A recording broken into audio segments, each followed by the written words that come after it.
भक्तों, जय महाकाल की।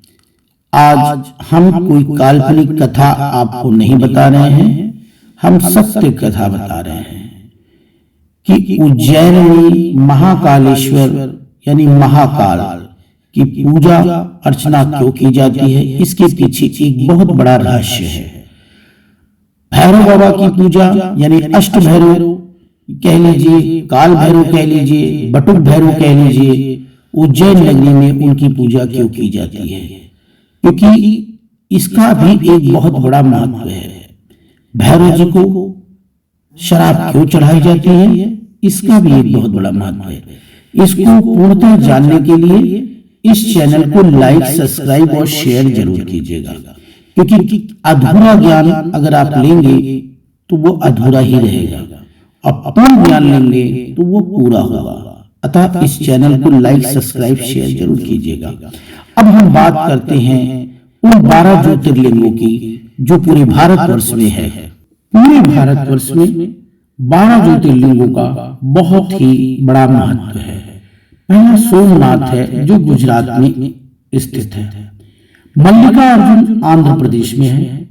महाकालेश्वर मध्य प्रदेश जो महाकाल के नाम से बहुत ही ज्यादा फेमस है। ओंकारेश्वर वो भी मध्य प्रदेश में है। बैद्यनाथ झारखंड में, भीमाशंकर महाराष्ट्र, रामेश्वरम तमिलनाडु, नागेश्वर गुजरात, काशी विश्वनाथ उत्तर प्रदेश, त्र्यंबकेश्वर महाराष्ट्र, केदारनाथ उत्तराखंड और घृणारेश्वर महाराष्ट्र में स्थित है। जो कि महाकाल की पूजा अर्चना का भी एक बहुत बड़ा महत्व है कि वहां महाकाल की पूजा क्यों की जाती है और महाकाल को भस्म आरती क्यों की जाती है। भक्तों, महाकाल मध्य प्रदेश में स्थित है, यानी उज्जैन नगरी में महाकाल की भस्म आरती क्यों की जाती है? तो मृत्यु के चक्र और वैराग्य और आत्मा की शुद्धि के गहरे के कारण यह भस्म आरती की जाती है, जो दर्शाता है कि यह शरीर नाश्वर है, यह शरीर कुछ नहीं है, आत्मा अमर अजर है। जो दर्शाता है कि यह शरीर नाश्वर है, यह भक्तों को नकारात्मक शक्तियों से दूर करता है और मोक्ष सकारात्मक ऊर्जाओं को प्रतीत करता है। जो यह दर्शाता है कि भस्म आरती का मतलब क्या है, अंत में सब कुछ राख ही हो जाना है, जो शिव में विलीन हो जाना है, महाकाल में विलीन हो जाना है। इसलिए भस्म आरती की जाती है। भस्म आरती करने से इंसान के सभी नकारात्मक चीजें निकल जाती हैं और जितना भी उसने अपने जीवन काल में बुरे कर्म किए हैं वह उसी दिन से खत्म हो जाता है। भस्म आरती यह याद दिलाती है कि शरीर, धन, सांसारिक सुख सुविधाएं क्षण मात्र की हैं, अंत में सब राख हो जाते हैं, जबकि आत्मा अमर है। भस्म आरती से वातावरण में सकारात्मक ऊर्जा का संचार होता है और बुरी शक्तियों का और नकारात्मक शक्तियों का खात्मा होता है। मोक्ष की प्राप्ति होती है, जो जीवन मृत्यु के चक्र से मुक्ति दिलाकर मोक्ष की ओर लेके जाता है। निराकार स्वरूप के दर्शन होते हैं और यह शून्य जो महाकाल है, शिवलिंग यानी शून्य जिसमें सभी को समाना है, जो महाकाल के अंतर्गत में आता है। जो शिव महाकाल के स्वरूप होते हैं, जिसके दर्शन से शांति मिलती है, काल पर विजय होती है। शिव को कहा जाता है कि काल हरा, कष्ट हरा, दुख हरा, दरिद्र हरा। यह शिव के सामने बोलने से सभी काल और सभी परेशानियां दूर हो जाती हैं। अगर आप किसी भी परिस्थिति में फंसे हैं और भस्म आरती को अगर आपने देख भी लिया और भस्म आरती के सामने अगर आपने कुछ मांग भी लिया तो आपको वह जरूर मिलता है। मृत्यु से मोक्ष की ओर लेके जाता है। और पौराणिक कथाओं के अनुसार भगवान शिव ने नमक राक्षस का वध करने के यानी दूसरा नमक नाम का राक्षस था, उसका वध करने के लिए उसकी भस्म से ही अपना श्रृंगार किया था। इसलिए यह भस्म आरती की जाती है। आरती भस्म आरती ठीक सुबह 4 बजे महाकालेश्वर मंदिर में होती है। इसके कारण बहुत सारे हैं कि इसमें कहते हैं कपिला गाय के कंडे, पीपल, पलाश, समी और बेर की लकड़ियों को जलाकर बनाई गई भस्म का ही प्रयोग होता है, न कि चिता की भस्म का होता है। बहुत सारे लोगों ने यह भ्रमित कर रखा है कि महाकाल को चिता भस्म चढ़ती है। चिता भस्म नहीं चढ़ती है। अब यह पीपल, गाय के कंडे और पलाश, शमी और बेर की लकड़ियों को जलाकर बनाई गई भस्म का ही प्रयोग किया जाता है। हाँ, पहले सालों में, बहुत सालों पहले, करीबन आप यह समझ लीजिए कि 200-300 साल पहले शमशान घाट की पहली चिता की राख महाकाल को चढ़ती थी श्रृंगार के लिए, और यह कहा जाता था कि इससे व्यक्ति को मोक्ष की प्राप्ति होती है। हाँ, यह सत्य है कि महाकालेश्वर यानी महाकाल उज्जैन नगरी में जो ज्योतिर्लिंग है वो 12 ज्योतिर्लिंगों में से वह बिल्कुल अलग है, क्योंकि उसकी एक अलग कथाएं हैं, उसकी एक अलग मान्यताएं हैं। क्योंकि कहते हैं कि उज्जैन नगरी में विराजमान है कालों के भी काल महाकाल, जो कि कालों के भी काल हैं और महाकाल हैं, जिनके आगे कहते हैं ना कि जो भक्त हो महाकाल का, काल भी उसका क्या बिगाड़े जो भक्त हो महाकाल का। तो यह कालों के भी काल महाकाल की नगरी है। और यह सत्य है कि जो व्यक्ति सच्चे मन से अगर महाकाल का नाम लेता है तो उसके जीवन से डर, भय खत्म हो जाता है और उसकी सांसारिक परेशानियां खत्म हो जाती हैं। महाकाल उसकी मदद करने स्वयं आते हैं। महाकालेश्वर मंदिर के पूरे विश्व से लोग आते हैं दर्शन करने के लिए। कहते हैं कि जिसका कभी कोई कार्य नहीं बनता है और बहुत ही ज्यादा परेशान रहता है, तो कहते हैं कि किस्मत का जो पन्ना होता है ना, किस्मत का पन्ना वह महाकाल ही बदल सकते हैं। इसलिए बहुत सारे लोग वहां जाते हैं और मत्था टेक के आते हैं। यानी महाकाल के पास अगर आप पहुंच गए तो आपकी किस्मत के द्वार खुल गए। यह सत्य है कि उज्जैन में काल भी प्रवेश करने से पहले महाकाल की अनुमति मांगता है कि हे महाकाल, मैं इस जगह पे जाकर मैं ये करने वाला हूं। अगर महाकाल की अनुमति होती है तभी काल वहां पहुंचता है, नहीं तो उज्जैन नगरी में कोई भी काल नहीं जाता है। यह सत्य घटना है कि उज्जैन नगरी एक ऐसी जगह है जहां पर स्वयं प्रधानमंत्री भी रात को रुक नहीं सकता, चाहे वह मुख्यमंत्री हो, चाहे वह प्रधानमंत्री हो, या वह किसी भी देश का राजा हो, वहां वो रुक नहीं सकता, क्योंकि उज्जैन नगरी के राजा हैं स्वयं महाकाल। और कहते हैं महाकाल के आगे कोई नहीं है, और महाकाल के पास अगर रात को कोई भी देश का राजा या प्रधानमंत्री, मुख्यमंत्री रुक जाए तो उसकी सत्ता दूसरे दिन ही चली जाएगी। वो फिर कभी राजा बन नहीं सकता है, ना ही प्रधानमंत्री बन सकता है। और ये भी सत्य है कि महाकाल की आरती अगर आपने सिर्फ देख भी ली महाकाल की आरती, उसके बारे में सुन भी लिया, तो आने वाली विपत्ति खत्म हो जाती, टलती नहीं है, वह खत्म हो जाती है। आपके ऊपर कोई विपत्ति आती ही नहीं है। इस मंदिर में कुछ ऐसी शक्तियां हैं, जब आप यहाँ से निकलते हैं तो वह अपने आप अदृश्य हो जाती हैं। और जब आप मंदिर में जाते हैं आपको एक अलग सा अनुभव प्राप्त होता है। आपको लगेगा कि आपके साथ कोई है, कोई शक्ति, कोई पावर, जिसको कहते हैं ना पावर, इंसान के अंदर पावर, वो पावर आपके साथ है।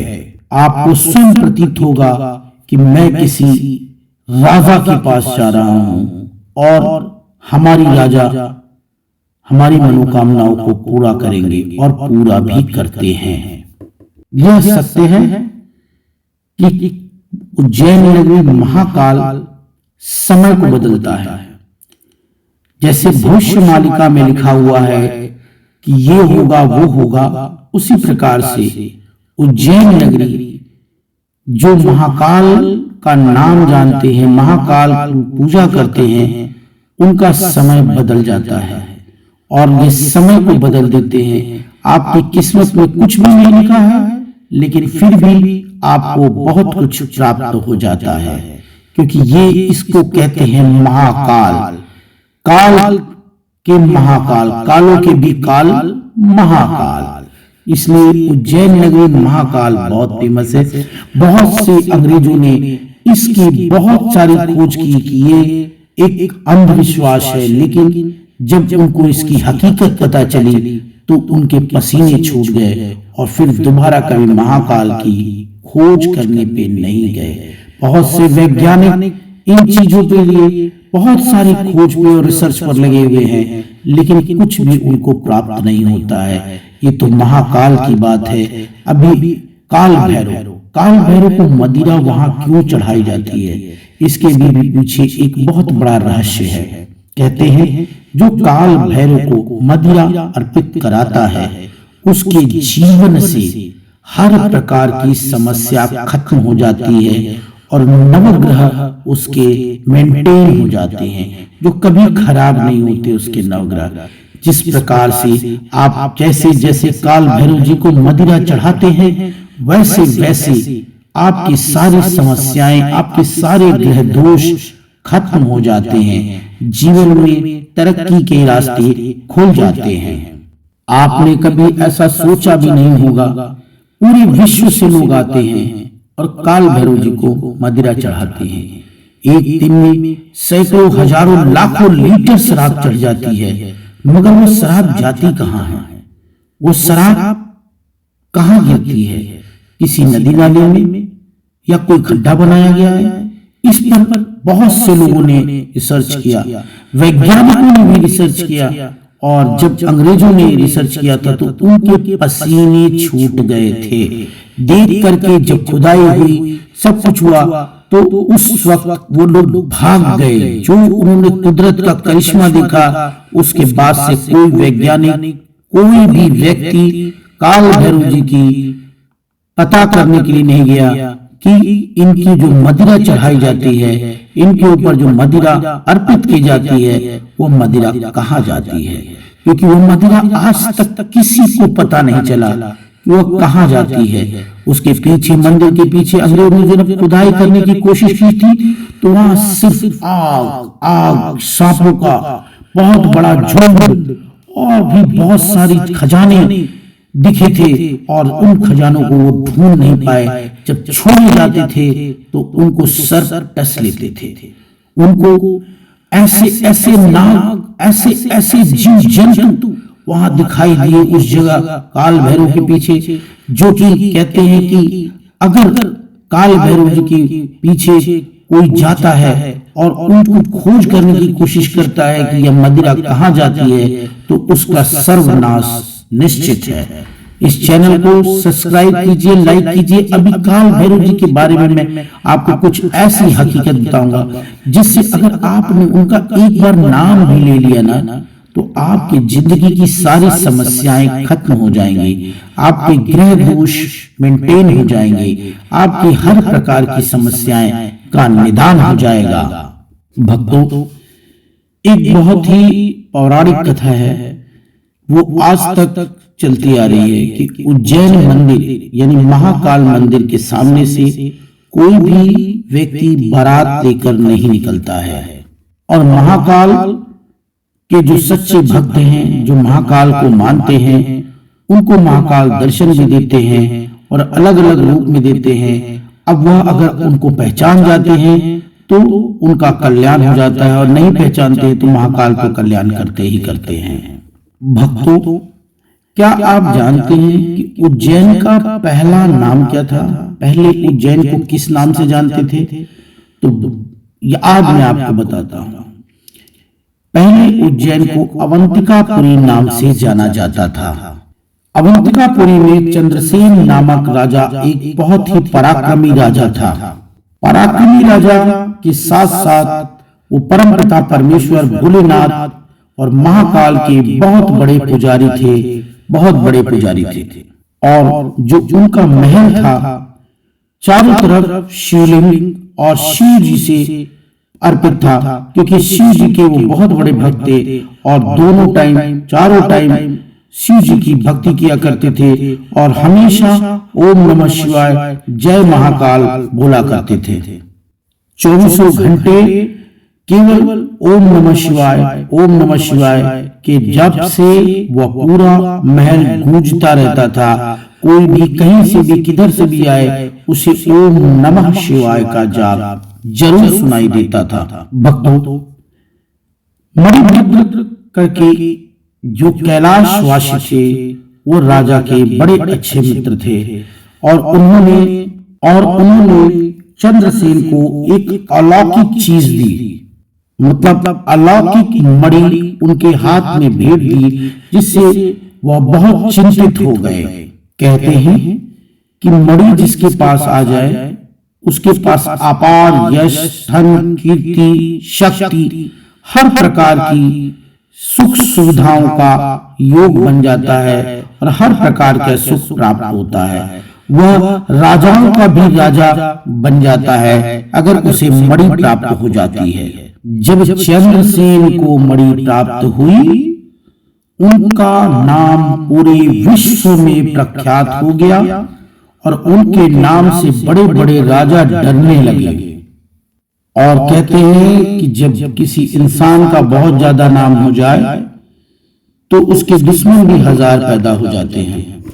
और चंद्रसेन तो राजा थे और उनका नाम पूरे विश्व में प्रख्यात हो गया था और सभी राजाओं ने मिलकर यह घोषणा की कि हम अब उज्जैन नगरी पे चढ़ाई करेंगे और चढ़ाई करने के बाद उसको उज्जैन नगरी हड़प लेंगे। लेकिन सारे देशों के राजाओं ने उज्जैन नगरी पे हमला करने की कोशिश की, हमला किया, लेकिन चंद्रसेन डरे नहीं, क्योंकि उन्हें मणि पर नहीं, उन्हें अपने आप पर विश्वास था, क्योंकि वो कालों के काल महाकाल के भक्त थे। और कहते हैं ना कि जो महाकाल का भक्त होता है उसका कोई कुछ बिगाड़ नहीं सकता। और उज्जैन नगरी में जब राजाओं ने हमला किया था उस समय चंद्रसेन एक जंगल में चले गए और वहां जाके शिव जी की तपस्या करने लगे, महाकाल की, और वहां शिव में विलीन हो गए। और उसी समय एक दुष्ट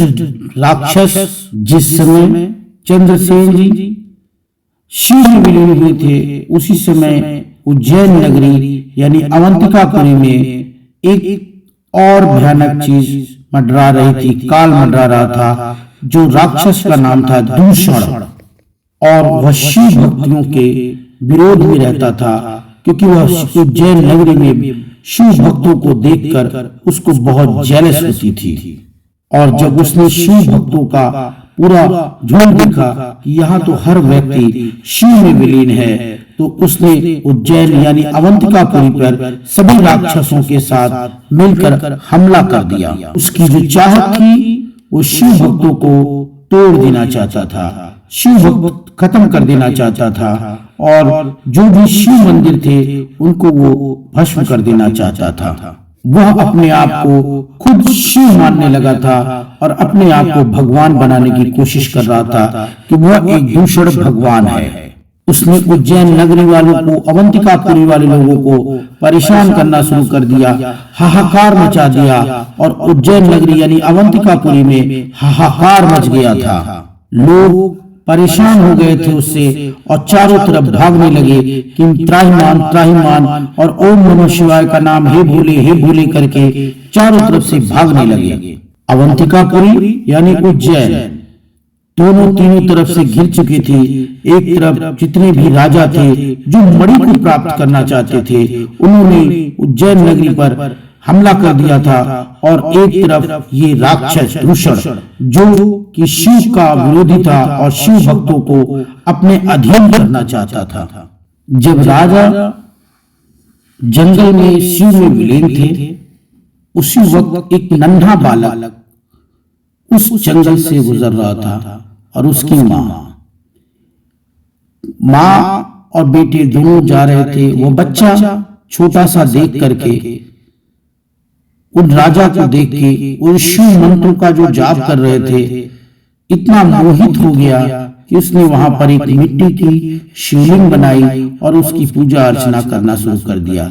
जिस तरह से राजा करते थे उस तरह से वो बच्चा करता था। माँ बच्चे को बुला रही थी लेकिन नहीं बोल रहा था। जब माँ ने जबरदस्ती बच्चे को उठाया तो कुछ वहां पे एक ऐसा अद्भुत हुआ जो अचानक बहुत बड़ा शिवलिंग बना और अपने आप वहां पर एक बहुत भव्य मंदिर की स्थापना हो गई। भक्तों, कहते हैं कि जो शिव का भक्त होता है, जो महाकाल का भक्त होता है, वह सब कुछ प्राप्त कर लेता है। और शिव कभी किसी की उम्र, जाति, बंधन नहीं देखते हैं। बच्चा हो या बूढ़ा हो, जिस वक्त वो शिव में रम जाता है वो शिव का हो जाता है। और शिव जिस पर प्रसन्न होते हैं वह फिर आप जो चाहिए वो मिल जाता है। कहते हैं भोले, तो भोले है शिव, महाकाल, कालों के भी काल, महाकाल। जब वहां पर एक मंदिर की स्थापना हुई, उस वक्त राजा को पता चला, इंद्र सिंह को, और राजा दौड़ते दौड़ते वहां पे गए और रोने लगे। उस वक्त शिव का एक रौद्र रूप प्रकट हुआ जो उस दूषण राजा को वध करना था, क्योंकि उसने बहुत सारे नागरिकों को, जो मासूम जनता थी, उनको परेशान करना शुरू किया था। जब शिव ने अपना रौद्र रूप प्रकट किया था, उस वक्त उनकी जटाएं आसमान तक पहुंच गई। एक अजीब सा अलौकिक लौ चारों तरफ निकलने लगा और वह महाकाल के रूप में प्रकट हुए। कहते हैं महाकाल और काल भैरव शिव ही है, लेकिन दोनों शिव जी के रौद्र रूप है और दोनों की पूजा अब कलयुग में करने से तत्काल प्रभाव से असर पड़ता है। और शिव जी का जो रौद्र रूप प्रकट हुआ महाकाल, उनकी त्रिनेत्र से एक लौ निकली और दूषण और उनके राक्षसों का वध हुआ। और इस खबर ने पूरे राजाओं की हालत खराब कर दी कि स्वयं शिव प्रकट हुए हैं और सब वहां से भाग गए। उस वक्त से महाकाल महाकाल महाकाल, सिर्फ महाकाल। यह थी महाकाल ज्योतिर्लिंग की स्थापना। मतलब महाकाल किस प्रकार से महाकाल बने। भगवान शिव भी महाकाल है और वह स्वयं प्रकट हुए थे और स्वयं मंदिर बनी थी। और महाकाल की स्थापना उस वक्त से हुई, जो कि सभी जो उनके ऊपर चढ़ाई करना चाहते थे वह सब भाग गए और वहां से नतमस्तक होकर के गिर गए। महाकालेश्वर उज्जैन यानी का महाकाल, कालों के भी काल महाकाल। कहते हैं कि उज्जैन में जो शिवलिंग है वह स्वयं शिव ने प्रकट किया था, यानी शिव भगवान यानी परमपिता परमेश्वर भोलेनाथ ने ही इस शिवलिंग को प्रकट किया था और वह स्वयं शिवलिंग है। इस शिवलिंग की स्थापना किसी ने नहीं की थी, यह शिवलिंग खुद प्रकट हुआ था और खुद स्थापित हुई थी। भक्तों, आपको यह पता होना चाहिए कि महाकालेश्वर ज्योतिर्लिंग दक्षिणमुखी ज्योतिर्लिंग है, जो अपने आप में स्वयं स्थापित है। लेकिन लोग कहते हैं कि दक्षिण दिशा मृत्यु की दिशा होती है। इसी कारण से भगवान शिव अपना जो मुख है वह दक्षिण दिशा कर की ओर प्रकट हुए थे और स्वयं प्रकट हुए थे कि यहाँ पर मृत्यु यानी मृत्यु को भी कंट्रोल करने के लिए भगवान शिव यानी महाकाल अर्पित हुए थे, तुरंत प्रकट हुए थे। और कालों के भी काल महाकाल में जलाभिषेक करने के लिए पुरुषों को सिर्फ धोती पहनने की अनुमति है और महिलाओं को साड़ी पहनने की अनुमति है। यहाँ पे एक ऐसा दिव्य मंदिर है जो कि आप कहते हैं ना कि यहाँ पर जीन्स टी शर्ट और ये सब पहन के नहीं जा सकते हैं। वहां पे एक सिस्टम है कि महाकाल के पास जो जल अर्पित करना चाहते हैं वह पुरुषों के लिए धोती और महिलाओं के लिए साड़ी अनिवार्य है। भक्तों, अब हम उज्जैन नगरी में भैरव की बात करते हैं। हिंदू धर्म यानी सनातन धर्म में भैरव को भोलेनाथ का 5वां अवतार मानते हैं। 5वां रौद्र अवतार यानी काल भैरव, अष्ट भैरव। कहते हैं कि भैरव का रूप इतना भयावह है कि स्वयं काल भी इनसे डरता है, इसीलिए इनका नाम काल भैरव है।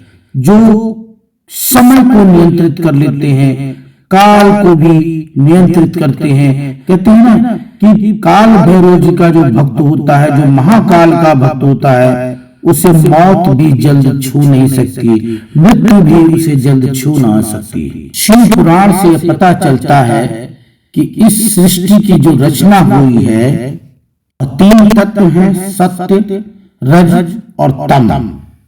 और भगवान शिव इन तीनों गुणों के स्वामी हैं। और यह सत्य है कि शिव इस पूरे संसार में कण कण में विराजमान है और उनके संचारक काल भैरव, काल भैरव कहते हैं। काल भैरव जी दिशाओं के रक्षक हैं। कहते हैं कि काल भैरव जी की उत्पत्ति जब हुई थी, उस समय शिव जी ने अपना रौद्र रूप यानी 5वां अवतार काल भैरव को प्रकट किया था। और वह प्रकट क्यों किया था, इसका भी एक बहुत बड़ा महत्व है। जानने के लिए इसको लाइक, सब्सक्राइब, शेयर जरूर कीजिएगा। आइए जानते हैं। एक बार ब्रह्मा जी को अहंकार हो गया कि उनसे बड़ा सृष्टि में कोई नहीं है। उन्होंने सृष्टि की रचना की थी, उन्होंने इस पूरी ब्रह्मांड को बनाया था और उन्हें बहुत बड़ा अहंकार हो गया। वह भूल गए कि सृष्टि के मेन रचयिता परमपिता परमेश्वर भोलेनाथ और श्री हरि विष्णु हैं। ब्रह्मा जी अपने आप को स्वयं को श्रेष्ठ कहलाने लगे।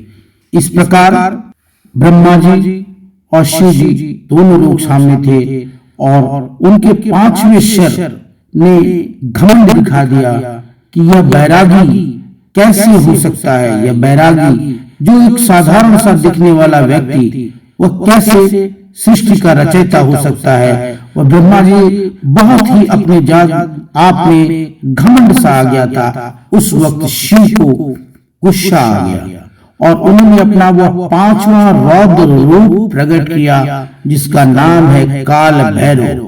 और काल भैरव ने गुस्से में 5वां सर उनका काट दिया ब्रह्मा जी का।